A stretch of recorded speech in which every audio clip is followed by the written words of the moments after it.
There's a story by Ray Bradbury, the author of Fahrenheit 451.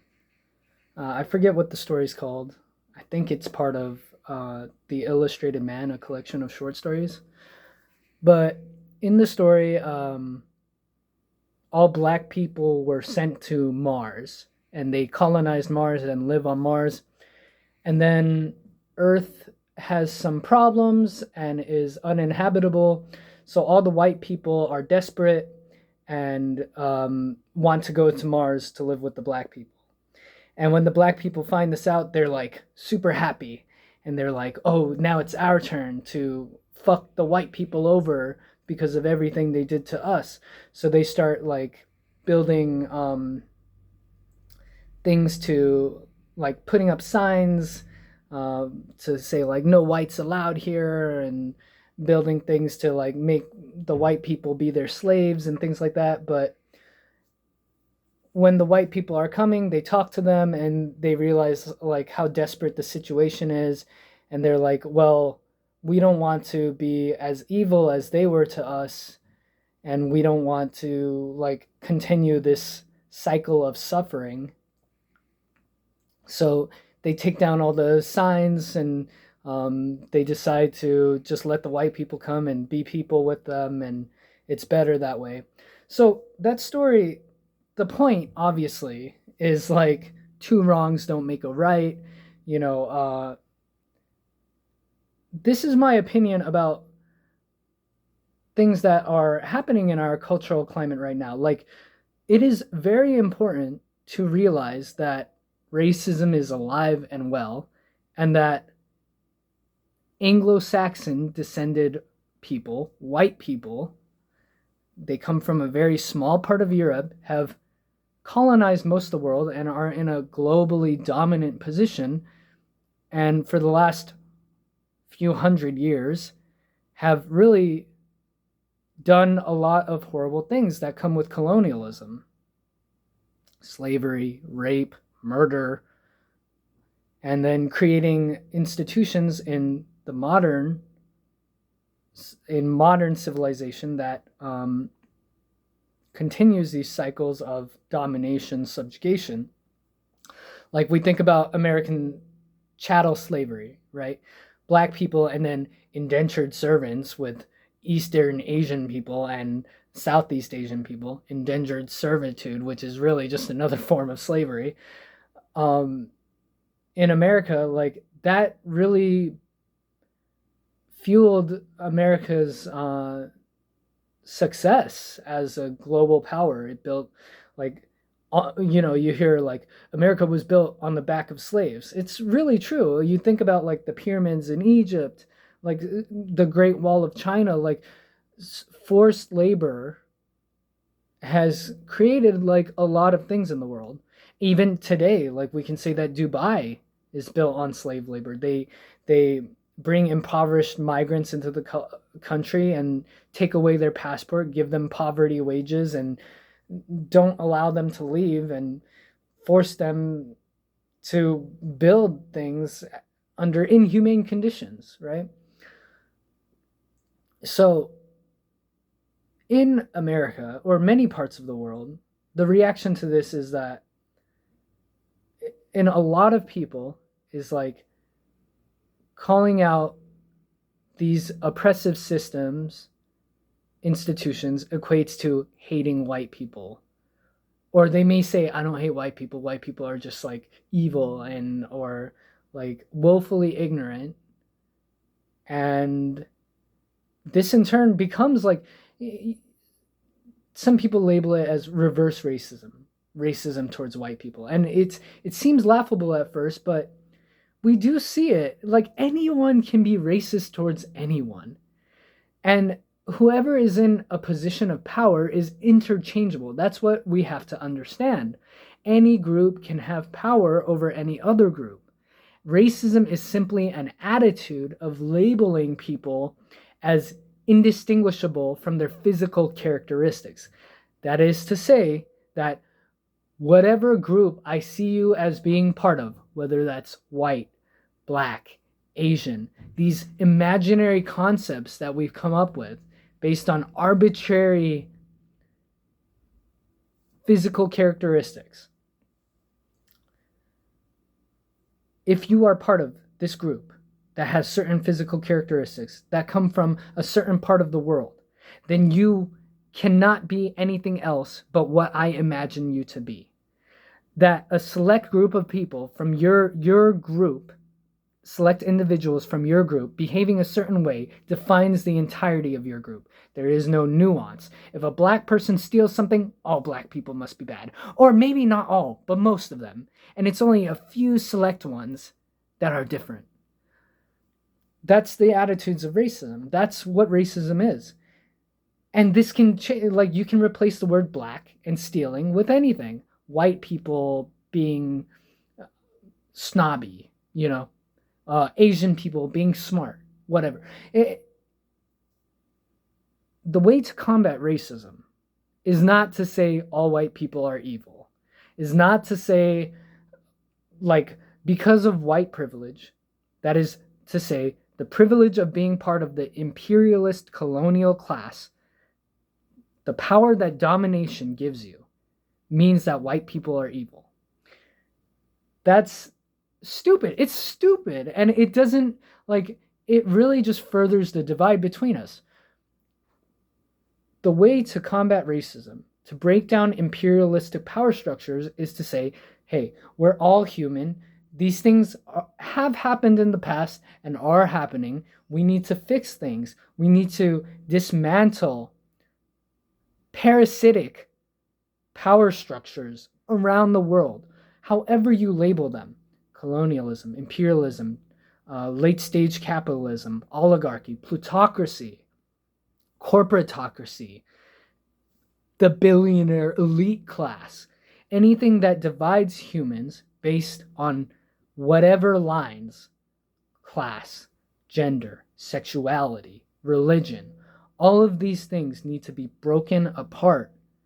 And we need to say, hey, we're all humans sharing a world, a preciously valuable world with finite resources that are ideal to keeping us here alive, interacting with one another.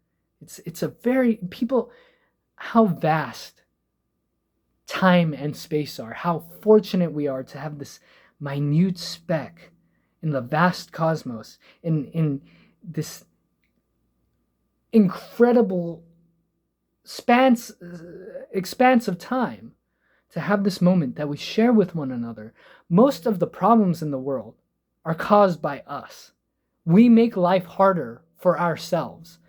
We divide ourselves off stupid shit. Like we're all just people trying to survive. And that's the untold secret of life and everything, of humans, the way we treat each other. The reason why concepts like race and gender and sexuality and religion exist is because certain people want to be in the dominant position. They want to commodify people to be resources to serve them, so that the many can serve the few, so that the few can live luxurious lives where they do less work and receive more. So really, this is a managerial problem. We need to be better about dividing up work between us. If you work a shitty menial labor job where you're exposed to harsher conditions, my belief is that if it's unskilled, as in if it takes less time to learn than another job, but it's still subjecting yourself to harsh conditions, that should be considered the same as having a high skill set, because being willing to subject yourself to unfavorable conditions is a skill in of itself. But no, we in society put people in harsh working environments and say, oh, because it doesn't take long to learn the actual physical aspect of the work, then I can demean the person in this position of labor. And usually that's attached to demeaning a person on Oh, they're a dumb hick from Hicksville. Oh, they're part of the Dalit caste, so they're untouchable, so they belong in this lower caste. They're this or that or that, you know. And that's when we look at racism, right? Like America, there's this stereotype of Hispanic or Latina maids or Latino construction workers, right? And it's like, look, you have white people, Anglo-Saxons that came, colonized the Americas, pushed the brown people out towards the south, then said, we need to make a wall and keep these illegals out, right? Because government in of itself is a form of subjugation on an international level. And then we import massive amounts of cocaine while making it illegal, right? Which creates a dominant, a master slave dynamic between America and Mexico. And then we import illegal, because we import illegal labor, because whenever there's a discussion about illegal immigrants taking jobs, who's hiring the illegal immigrants? The people in power, the people who want to maintain power, who want to import cheap labor, who want to further the dynamic between people of master and slave. Because what is a slave in the modern world? We think of slaves as whips. You have whips and whatever, like you're literally chaining them. There's many ways to chain a person up besides literal physical shackles. You can create an economic system where someone has no say, where they have no choice to do something for you. You create a system where they lack educational resources, school districts, where depending on where you live, you get access to better education. Better education means being able to get a better job. Getting a better job means making more money. Making more money means everything. So you think about people from the ghetto in America. Who's in the ghetto? Usually people who were brought over as slaves. Usually people who are kept in a cycle of being in poverty. So back to my original point. This class divide, this race, religion, whatever, everything can be traced to dominance and subjugation. Everything is a tool to further dominance and subjugation. When you look at Christians, evangelical Christians who say, make America great again, great for who? They espouse 1950s values. The 1950s, which is very conveniently before the 1960s. The 1960s when civil rights movements exploded, when segregation ended. The 1960s where the birth control pill was available to the general public so women could have a say in when they get pregnant. Conveniently before the Vietnam War, when people started standing up for their right to not be drafted, to not fight in conflicts overseas that they don't see themselves as having a stake in. The 1950s, when a very small group of rich white men in America had all the power. That's making America great again. Who wants to make America great again? The Christians. What does Christianity do? Christianity is one of the three Abrahamic religions. Christianity, Islam, Judaism. They worship the same God, the same imaginary deity. But what is the function of Christianity in today's world? It's to propagate images of, you've seen the picture of white Jesus, white man Jesus. Jesus was a Palestinian dude. He was, look at a Middle Eastern dude. If a guy named Yeshua existed, that would be Jesus's name, closer to his real name. If a guy like that ever existed, he would be a brown ass dude. But that's not the image that's propagated, especially not with the Bible thumping evangelicals. Why? Because what religion is to make people not question things, to make people subservient to make them slaves. And Christianity, in its function, is to show white men as being dominant figures of authority.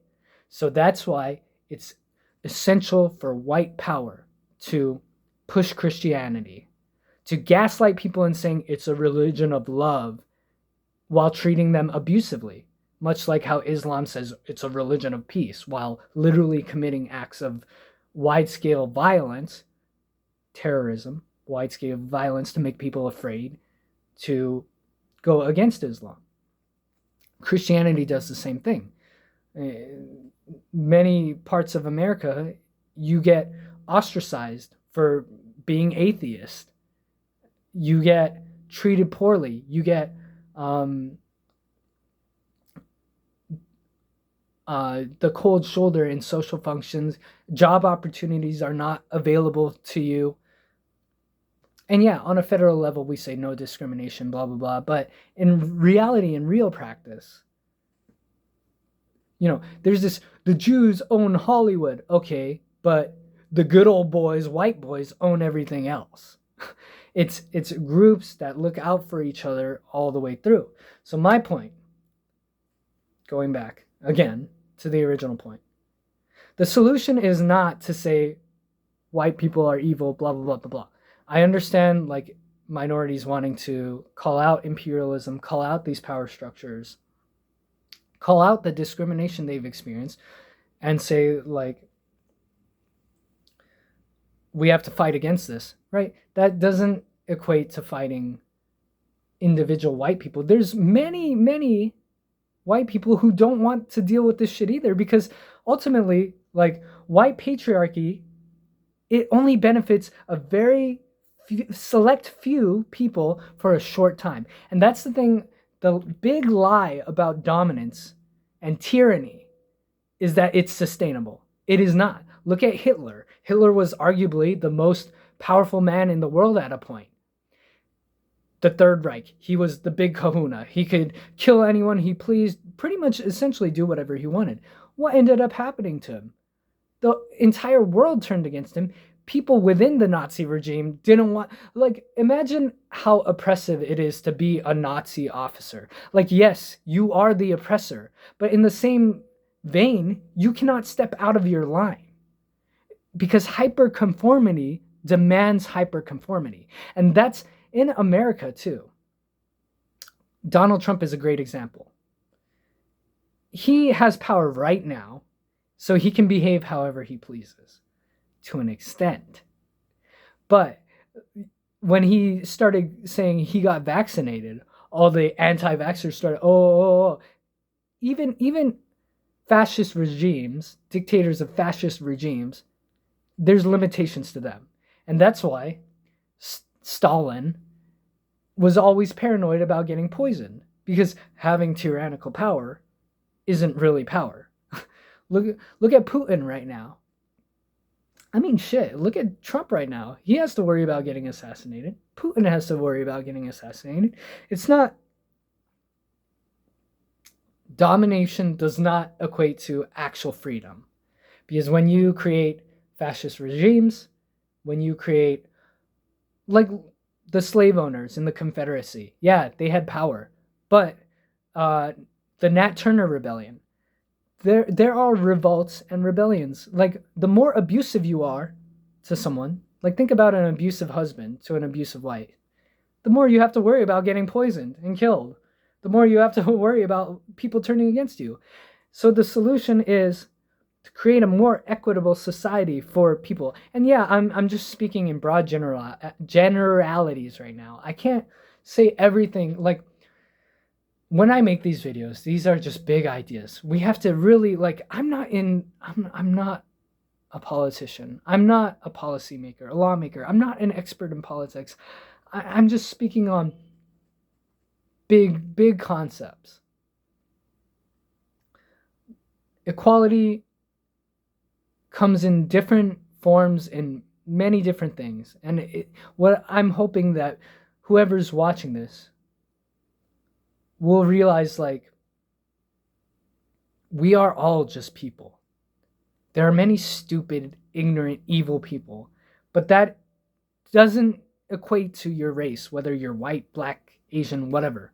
These are imaginary concepts that have been made by people grouping together based on convenience, based on, ooh, ah, ah, oh, you look kind of like me. We live close together. Let's go do some things. Because the funny thing is, people can look any kind of race. Like, I've met many South American people who look Asian, many Asian people who. I saw a Japanese metal band performing a few months ago, and I swear the drummer looked like he could be Latino, but nope, he was full-blooded Japanese. Anyway, okay, let's wrap this up. My main point is racism exists.